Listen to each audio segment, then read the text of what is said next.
Welcome to the In-Between Man podcast, where men can be men. It's true. I'm not kidding. Welcome. Today has been one of those days where it's just been like 1978, 1979, Thurman Munson, catcher for the New York Yankees, behind the frickin' plate, hat on backwards, and just getting shit done. You know what I mean? Like, got everybody in my peripheral vision. No one's going to steal any bases on me. I'm just freaking dialed in. Things are going to happen, and it's going to be good. And it's kind of like where I'm at today. I'm in one of those spots where I'm in a really good mood, thankfully, and I wanted to get on here and sort of talk a little bit about me. Why should you do that? Well, not to boast or brag, but as I was thinking while I was just going throughout the course of the day, I was thinking, like, am I a good man? You know what I mean? Like, am I a good man? Am I a good man who isn't rich? Am I a good man who tries to do the right thing all the time? Am I a good man in all kinds of ways? I feel like just sharing some stories today. And I want to start off with a YouTube channel that I made public, or I uploaded my first thing. And I'm going to put this in the description so you guys will be able to check it out if you want to. But the name of my first channel is VeryFatBubba Channel. And I opened it up on May 2nd, 2007. And the reason why it's the VeryFatBubba Channel is because I had a chocolate lab named Bubba. And after a period of time, I don't know, maybe 10 or 11 years, he got fat. So that's what I named the channel. And the first episode that I put up there was an episode of me and my son, Gavin, who at the time had to have been, 3 years old. And I was listening to some police music, and I just had him whipping around my head. I was working downstairs in the basement. We had a basement down there, and that's where I worked. And he would come down there and ask questions, and I was listening to some police at the time, and just took a video of just me flinging him around. And you'll see how just he lets me do whatever I want. And, he lets me do that because I'm his dad. And, he had other things that he needed to do and get done right away. And so it didn't last very long. And then I did another one with my middle son, Aiden, who's 2 years younger than Gavin. And I did it to a police song as well, and tried to recreate what I created with Gavin. But it was just, their two personalities are so different that it was just not possible. And at the time, obviously, I was married. But, I was thinking about that, and I was going back and doing some research on the simple fact that, I've started these channels over the course of the last, call it 20 years, 18 years, and I have a lot of memories on there. And I remember taking those videos and saying to myself, I want to have this forever. You know what I mean? Like, when am I going to have an opportunity to look back on videos of my 3-year-old coming downstairs, and I'm throwing him around my body, and he's laughing, and he's having fun, and he's hardly speaking. And I was like, now. I'm going to do it right now. And I did. I did it right then and there. And so it got me thinking more about just videos in general. And what happened, and what got me back into making videos again. And so I was thinking long and hard about it. And what I remember is I had a friend of mine, a guy by the name of Keith Blumenthal. I can't remember. But he lived in my neighborhood, and his dad was a senior executive for MCI. You remember MCI? The long distance phone company. And this guy smoked at his desk. I mean, he was a hard charging dude. And when we would go to his office in White Plains, he was smoking, he was yelling at his secretary, and, his wife was there, he was there, and we would pick up the tickets and we would go to New York Ranger games. Now, I had never been to a professional game before, hockey game, any kind of game. And we would get there early. We would drive in from Connecticut, and we would watch Pierre Leroux. Is that who it is? I can't remember.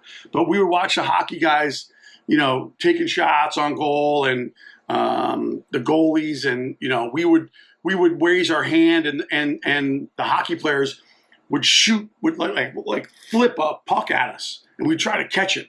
And he flung one at me, and I caught it. I was like, oh my God, fucking magic. And then at the time, we were at Madison Square Garden, and my friend Keith said to me, wait till you see what happens up in the blue seats. Now, the blue seats in the Garden are the highest. They're like the cheapest seats that you can get in the Garden. Those are like the diehard Ranger fans. And all of them, I mean, it was like walking into a bad neighborhood up there. It was just crazy. And, they would take ice cream. You could buy those little cups with those wooden spoons, and they would just leave them out till the third period. And if the Rangers were losing, they would throw them down at all the people that had money at the corporate seats and get them freaking crazy. And so the hockey game started, and I was like, this is fucking amazing. And I remember at the time, I was a huge New York Giants fan. Still am. Always will be. Huge New York Giants fan. And for that particular game, I had my Joe Morris jersey on. Joe Morris was, back in '86, was this stout, running back. Didn't have a lot of flash, didn't have a Barry Sanders kind of stuff. But if he got an opening, dude, he was freaking gone. You know what I mean? Like freaking gone. And so I remember during, the periods, when they were moving from second period to third period, you go and you get your beverage refilled, or, you take a piss or whatever. And back then, around the Garden was a circle where everybody would go out, and you were allowed to smoke back there. You're allowed to smoke back in that area back there. It wasn't a big deal. But I remember wearing my Joe Morris jersey and walking down that alley, that circular alley. And there was a guy wearing like a Lawrence Taylor shirt. And he'd be like, yo, Joe, we need a big game out of you this weekend. We need a big game out of you this weekend. And I'd be like, Lawrence, listen, don't worry about me running. You better worry about getting some frickin' sacks. He's like, I got you. And we developed this like bond. We'd walk past like Jim Burt, not actual Jim Burt, a guy wearing a Jim Burt jersey. And we would just be like, yo. And he'd be like, yo. And it would be like one of those times where, we were all connected in this really cool, like, vibe of being big Giants fans. But what happened at the time was, and this was before 1986, so this was 1985, I was so obsessed with the New York Giants that I would record every single game on a VHS. And you had to use certain features to get the tape to last 4 hours. But I had like 20 tapes at the end of the season when we lost to Chicago of highlights that I wanted to put together for my favorite running back, Joe Morris. And I remember getting all the tapes together, and my mom getting frustrated because there were just tapes everywhere. And I can't tell you what the reason was, but I was so excited about having all 15 games some games in the playoffs where what I did was I watched, I went through every single game and looked for footage of Joe Morris blowing open a hole and taking it to the house. And I would mark it on the time of when that was on that tape. And then after I had 8 tapes, I would transfer. No, what I would do was after each tape, I would put the number, the time where I needed to go to capture that video. And I did it for all of the tapes, you know, and depending on how Joe Morris was doing, there would be 1 or 2 games where he had a couple long runs. You know, he wasn't a speed demon, so he'd usually get caught in the back. But I remember, and I'm getting to the point, but I remember editing all this stuff and not really knowing why, but knowing that I wanted to do it. And I didn't know how to do it. So, but I took each tape and I recorded it onto another tape, and then I pulled out the tape that was the master recording and would put in another one, fast forward it to the time where I had something edited.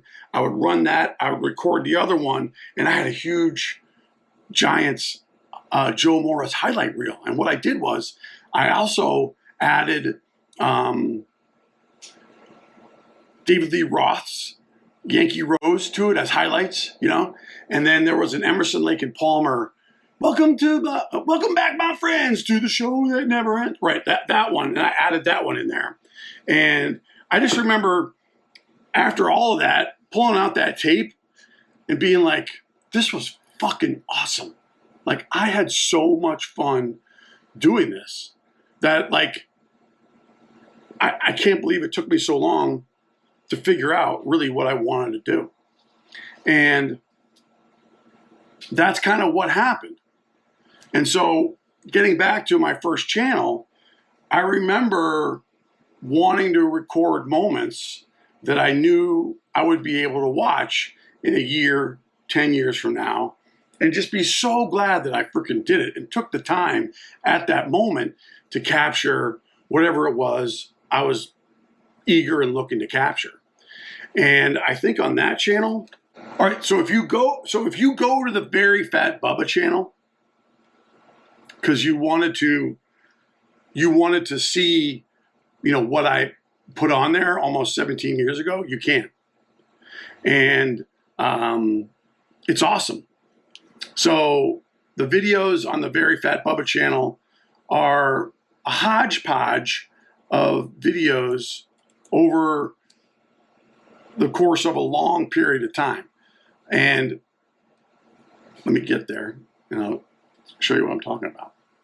But I had uploaded my videos. All right, so my first channel was back in May 2nd, 2007. And it was the first channel that I had created on YouTube, and in honor of my dog who passed away. And I put a lot of different videos on there. I put videos of my kids.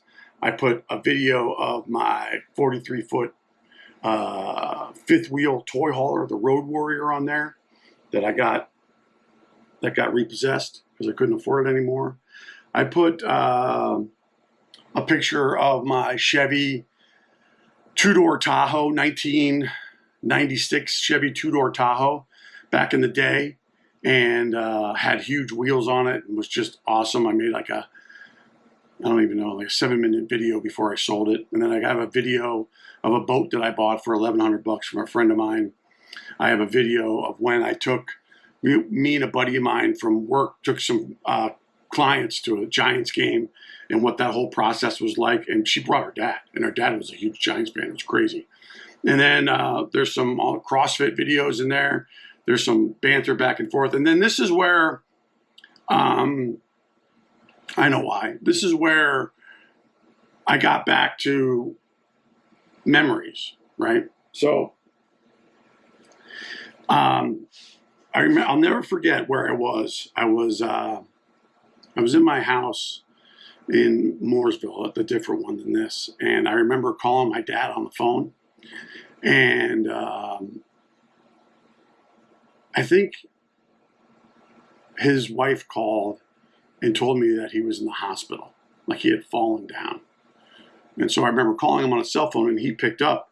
And I was like, Dad, what's going on? He's like, Rennick, I don't know what the hell happened this morning. He goes, listen to me. I got up out of bed. I went over to the window because they lived on the beach in Vero Beach, literally right on the water. You can hear the waves crashing. And he goes, I went to open up the curtain, and they attacked me. That's what he said. They attacked me, and I fell on the ground, and that's why I'm here. And I was like, all right, what does that mean? He's like, well, we're going to do some CAT scans and figure some things out, but, that's the update. And sure enough, he had a brain tumor. And, I came down there with my whole family after he had surgery. I went down there when he had surgery, but I had to bring all my kids down there, my wife at the time, because it was about 6 months after surgery where he completely declined. Like, I'm talking like nosedived right down to the bottom. His body just couldn't take the chemo anymore. And so my dad loved planes. Like, he wanted to be an Air Force pilot, but he couldn't because he had really bad asthma. But I remember that's all he wanted to do. And when he retired and moved to Vero Beach, he got his private pilot's license in Vero Beach, the same place where, you know what I'm talking about. But I have 3 videos here of my dad, like the last 3 videos that I have of him. I have a video of him talking to my son, my youngest son. Sorry, my son Aiden, who is the second oldest. And Aiden's a lot more, patient and kind of understand. He's a lot better at reading a room, where Gavin, my oldest one, he's just like, squirrel bounce off the wall, squirrel, moose, and he's just everywhere. So my dad, and if you wanted to come here and see these videos, you would see him talking to my son Aiden about flying and all the different types of flying. He also loved the 22 Raptor and how it would vector, and could stay straight up in the air. He was just passionate about flying, and I wanted to capture it all.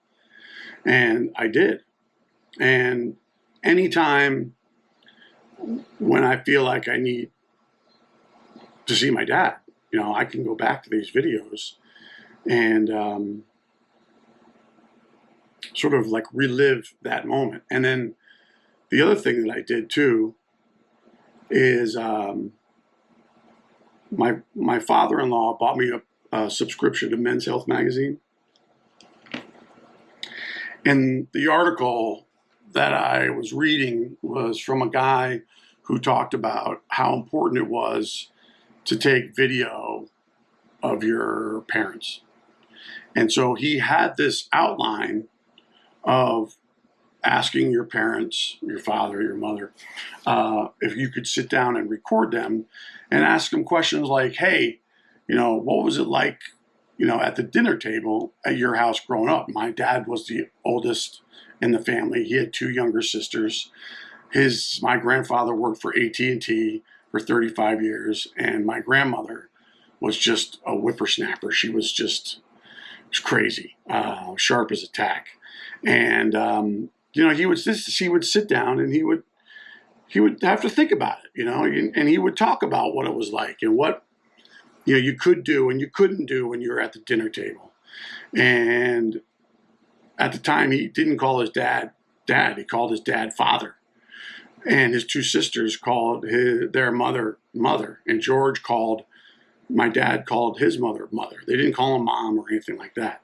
And so it was a great way to capture all this epic information that I would have never dreamed of asking that I have. And I found all the discs. This was at a time where we were using laser discs in video cameras to record everything that you're doing. And so I got to go back there. I got to find a place that takes all the discs and actually, converts them into a digital file. I don't even know where to do that. But my point is that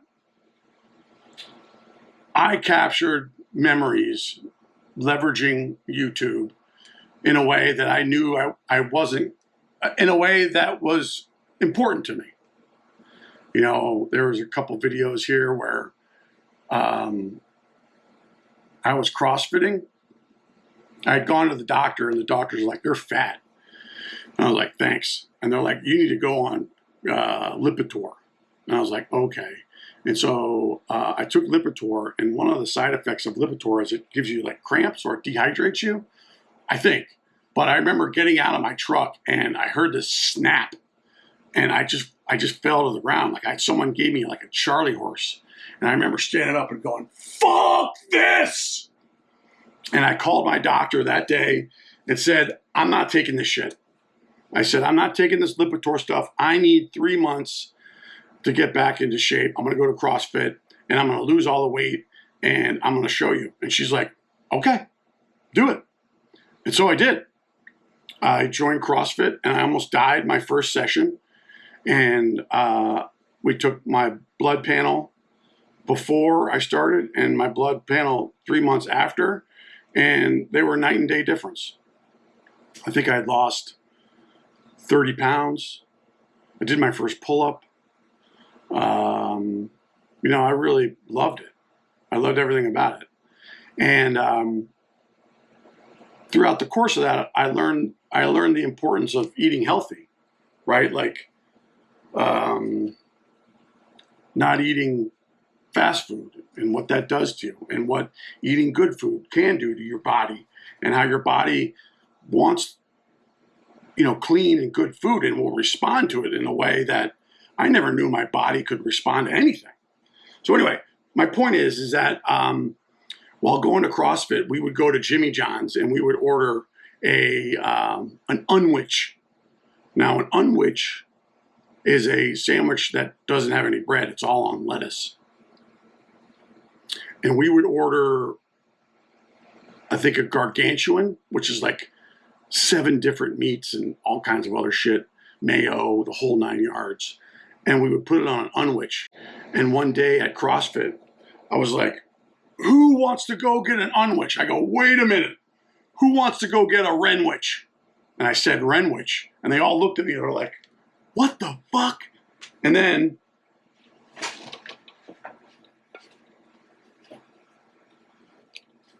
I got sent this. These are from my friends over at Jimmy Johns. So what we started doing was, and I have the videos here too to show you, is we started making videos to get Jimmy Johns to put this new sandwich, the Renwich, on the menu. You know what I mean? And we did these videos where we talked about protein. It was just pure comedy. And we called the mayor of Mooresville, and he came and he promoted it. And he was just all in. But in the process of doing all that, I called the VP of marketing at Jimmy Johns. And I leave this guy a voicemail message. I'm like, "Hey, my name is Rennick Morris. I live in Mooresville, North Carolina. We need a new sandwich put on the menu. And I want to talk to you about how we can get it on there. Here are these videos that we've made." And this guy fucking called me back. I couldn't believe it.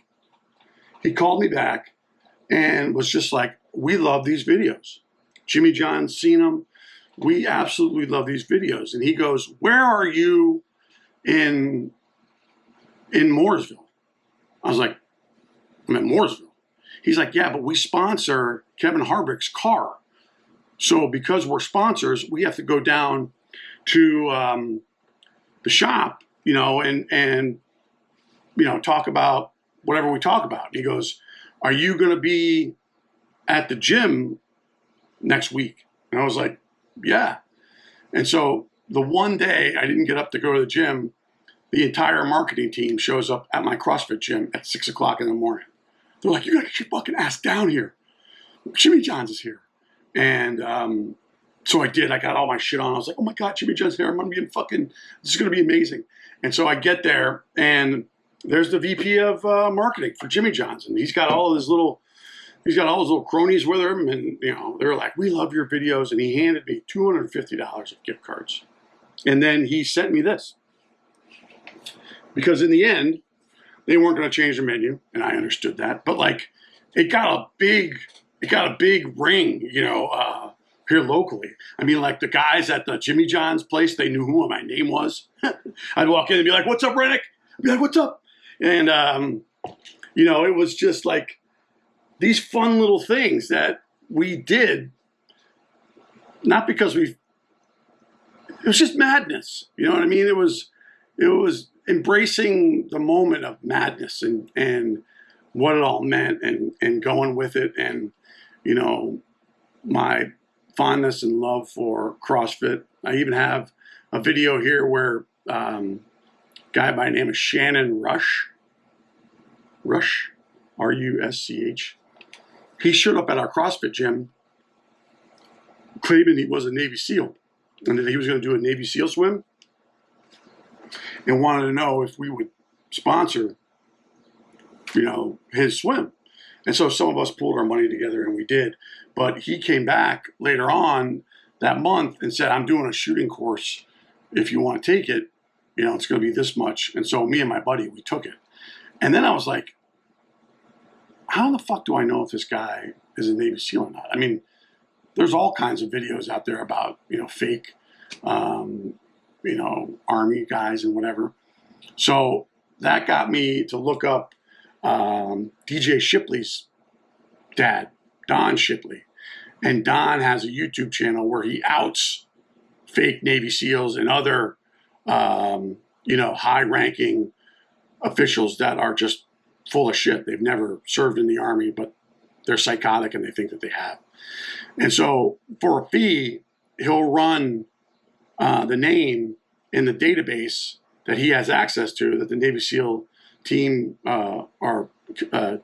team gives him access to, so you can determine whether or not he's lying or he's not lying. And so I sent him $20, and a couple of days later he responded back. He's like, "Dude," he's like, I've been doing this for a really long time, and 90% of the time, 95% of the time, every single one is a fake. He goes, "Not Shannon Rush." I was like, wow. He's like, "Yeah, he was in this class. He was on SEAL Team 3, and he had this dog named Pig Bear, and he was crazy. I mean, you could just tell. And he was a short guy, like not what you would think a Navy SEAL would be. He's probably like 5'8", maybe $130, But we learned how to contact left. And it was great, and I captured it. I have it here. I can look back on it any time. I have videos on here of me going to the NHR races, where if you've never been to an NHR race, oh my God, you got to do it. Why? Because those nitromethane fucking funny cars and top fuel cars, I mean, it's like one thing everybody needs to experience in their life, because when those things kick off, it's like a bomb going off, and it's incredible. And then what you do is you go into the pits, and when because they take apart the whole engine, they put it all back together again, so they got to run it to see if there's any stuff going off with the valves or whatever. And so that nitromethane exhaust gets blown into all the fans, and it makes your eyes water. You're freaking coughing. And there's dudes there with like gas masks on. They just fucking love it. Sit there while this NHR exhaust is pouring in their face. They're like, yeah. And I never had experienced that before, but I have that video in here. And then I have another video when my oldest son won his baseball championships. Like, how epic is that? And then I have a video of my 40th birthday when I went around Lowe's Motor Speedway in one of those nationwide, not NASCAR cars, but like the ones below it. That was a freaking experience. And then I have some videos on here where I was doing a pick'em football pool, and I would update everybody on the pick'em pool there with videos. And I was thinking, like, it's a freaking good times, man. You know what I mean? Like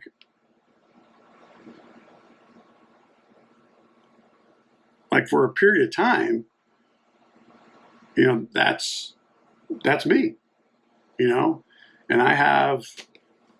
thankfully, I have these videos where I can roll back in there and see them. And I'm sharing these with you because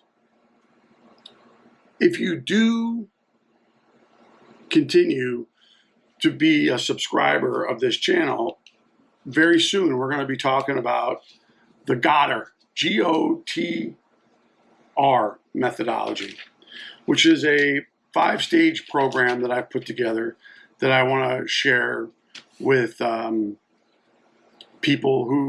men who are, willing to make some changes in their lives if they want to. And I'm really, really excited about it. But, I'm a guy who's experienced a lot of things. Just going over just what's on this VeryFatBubba channel. I think back and I reminisce about all the stuff I've done. And I have a lot of awesome experiences, and I share that with you not because I want to brag or because I think it's any great feat. I just share it with you because I think that this is the kind of stuff that everybody does. That's what I think, and why wouldn't you want to go back and look at that stuff? I do. I want to remember those times, and I'm just another guy, Like I was thinking about on the way over here after I was coming from McDonald's, like a title for this video, and the title would be "I'm a good guy," but who gives a shit, right? Like, no one. No one cares that I'm a good guy. Everybody's got their own stuff they're going through. Everybody in their own way is, and when I use this word, I want to use it in the sense of having a cold, right? Or, having strep throat or bronchitis. They're sick in their own way, me included. I'm always working on stuff. And, if you don't know you're sick and you run around, your life thinking that you're fine when you're not, you might wake up one day and say, I'm not a good man, and if that's the case, I can tell you that I believe that too. And things change for me there as well. I'm just committed to wanting to help men in any capacity. And I'm not going to do it in a way that will make me a millionaire overnight. Or even, I don't even have to be a millionaire. I am going to do it in a way where it takes time, partnering with people who are willing and want to get better. And I'll work with a minimum of 4 people at a time. Maybe 6, but right now just 4. And the reason why is because I got to commit to these guys. I gotta be available for them if they, reach out and ask for help. And so this isn't like a, Ponzi scheme and anything like that. But we'll get into more of that later. But that was my first YouTube channel that I had ever created. And then the second one that I created, and then I'm going to stop, is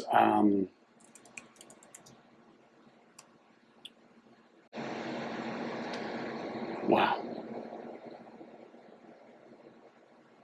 So I just did a search on YouTube with my name, Renwick Morris, with no spaces. Check it out. Main stage showcase at the Comedy Zone, Renwick Morris. Here's another true story. I was sitting at my desk one day, and I had, all throughout growing up and into me getting married, I would always have, not always, I'd have a handful of people that would come up to me like, hey, have you ever thought about doing comedy? I was like, no, why? They're like, I think you'd be really good at it. I was like, oh, all right. So one day I was on Facebook. I'm no longer on Facebook, but I was on Facebook, and I found out if they were going to be doing sort of like this, newcomer, contest. Come and try your comedy skit. And I told everybody on Facebook that I was going to do it, and it was like a month away. So I couldn't back out. And I did it. I fucking did it. And it was a battle where for 10 weeks they had 12 comics, and it was every Tuesday night. And I was the first group of 12 that was going to start this 10-week process. And if you became first and second, you would be considered. You would have another chance to come back and go after all the other 12 guys to see whether or not you could be a host at the Comedy Store or the Comedy Zone in Charlotte. And I put pressure on myself to do it. And I was really uncomfortable about it, but I was like, fuck it, I'm doing it. I've always wanted to do it. How hard could it be? And I did it. And I have the video to prove it. Not this one. This was from another time. But the night that I went, the first night that I went and did this comedy battle challenge, I came in first place. I fucking did it. I came in first fucking place. And you know what? I practiced. Like, I knew that we had to do 5 minutes. We had a 5-minute bit where we had to come up with something for 5 minutes. And I have as a matter of fact, I'll put the link to my first ever comedy performance in the description of this video. And what makes it memorable is that you know how kids, when they're young, they have onesies? They're the greatest things ever made, right? Like, it's, they have their diaper, they put this thing on through their legs, it comes up to their legs, it goes over their shoulders, and, you snap it on them, right? Like, boom, you're good to go. And if the kid shits himself, you just throw that one off and then you put another one on. Well, I had one that had long sleeves, it had a hoodie over the top of it, and it was a onesie. Just one. As a matter of fact, I think I have it right here. Yeah, I do. Look, here it is. It's my onesie. This was my first ever comedy skit. I wore this fucking thing. It killed. Fucking killed it. I had my friends there too. You can hear them all laughing in the background. It's freaking awesome. But, that's some crazy shit. But my next channel was the Renwich Morris channel. All right, here it is. So I started this channel September 7th, 2013. And I veered off my VeryFatBubba channel to create a Renwich Morris channel where I devoted the content to like really making memories with my kids. The types of memories that will last forever. And there's my second act on here too. So this entire channel basically started off where one day I was out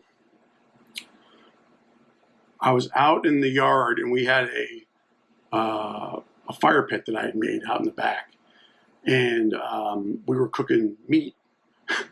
we were cooking meat for dinner, and so my job was to go cook it. So Aiden and I came outside, and the first uploaded I ever did was called The Meat Show.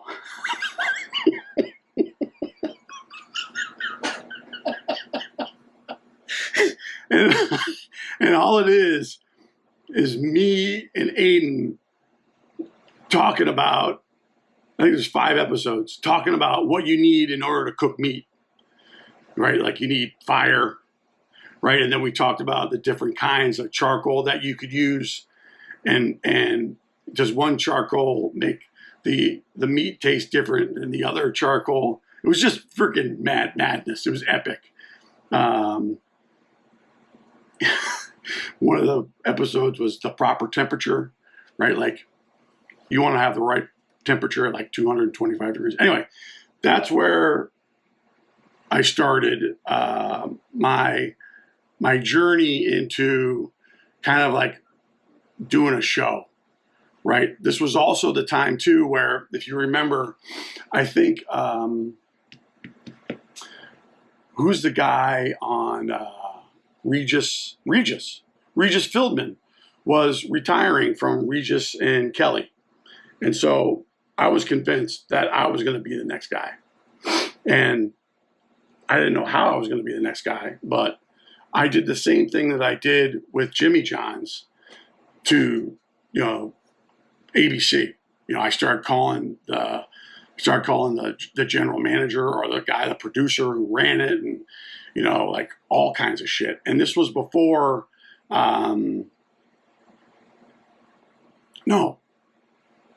this was after Michael Strahan left and went to the major news network. So she was kind of feeling bad, left and high and dry. Like, how can anybody leave me? Because she's just so that important. And so I was like, I'm coming, Kelly. We're going to get this shit figured out. You know what I mean? Like, I could absolutely level her out in the madness that she has, because it's just, we got to stay focused, just stop talking. And so I was convinced that I even reached out to Howard Stern and was like, hey, you got to get me on it, but I'd never gotten in touch with anybody. So what started after the meat show, I even have some videos on here of me videotaping a taxi driver taking me to a restaurant in Tampa for a business meeting. Like, hey, how'd you get here? Like one of those things. There was one Uber driver in Houston named Andres, and I got 2 episodes of him about, coming to the United States, right? I had lunch with Joe C. with like just these random, fucking so random conversations with complete strangers that it just made him so great. And then I put some of my CrossFit PRs on there. I put a video of me installing KC light lamps on my Chevy 2500 Suburban with this 8.1 liter engine. Did a whole video on that. And then I put another video of my dad when we went salmon fishing together on there. But this was the start of the bacon show. It just started off as a bacon show. So we had gotten some bacon at the grocery store. And one morning, I got up early. This was on Sunday, and I cooked bacon for everybody. But in the process of cooking bacon, I took a camera and I just started recording myself like, this is maple, cherry, hardwood smoked bacon. How is it? You know what I mean? And for 5 minutes or so, I would just go on this rant about anything. And then talk about cooking bacon and the different smells that it gave me, and all those things. And then my kids start getting involved. Like, they saw how much fun I was having doing the bacon show, and I started posting these videos on Facebook as well. Like, I'd put them all over Facebook, and all my Facebook friends would love them, and they loved them, and they thought that the idea was great, and that got me all excited. Like, maybe this is my opportunity to be super huge and famous, and of course nothing happened or transpired. But like, I have a how to shave with a straight razor video on there. But the majority of these bacon shows that I did are just awesome memories of me and all three of my kids. Like, we have one where we got gas station bacon. There was one where TJ Bell, who I used to drive in the truck series, the nationwide truck series, and he was a member of our gym. We had a lot of people who worked for different race teams, and he owned a RC, like an RC park building racetrack, and so he did the bacon show with me. There was another guy we in Mooresville, Lake Norman. It's a huge lake. They have islands out on the lake, and we took his boat one Sunday morning and just drove out to an island, and we convinced all our viewers that he was the owner of the island. We all made bacon, and I was wearing a bacon Halloween costume. It was fucking great. And so these are all just, again, wonderful, awesome memories that, looking back on, I wanted to do, not because I was compelled to do them. I'll give you a lot of reasons why I think I was compelled to do them. I was in a marriage that, wasn't very good, and I just needed an outlet. And because I don't drink or get high or do any of that stuff, I needed something to do. And so this became, my outlet for a while, along with CrossFit. And after doing CrossFit for a while, I got into personal programming, and I spent 2 years doing Olympic cleans and building up to a 300 max clean. And that was the most I'd ever done. That was my goal, to get 300. And it took me 2 years to get there, but I got there. And I have a video here on the Renwich Morris channel. It's my 300 clean. Fucking slapped it. Put it up so high. I wasn't like Ili Ilan. I couldn't get under it fast enough because I was just too scared it was going to come crashing down on top of me. But I'm getting off on a crazy tangent, and I don't need to do that. But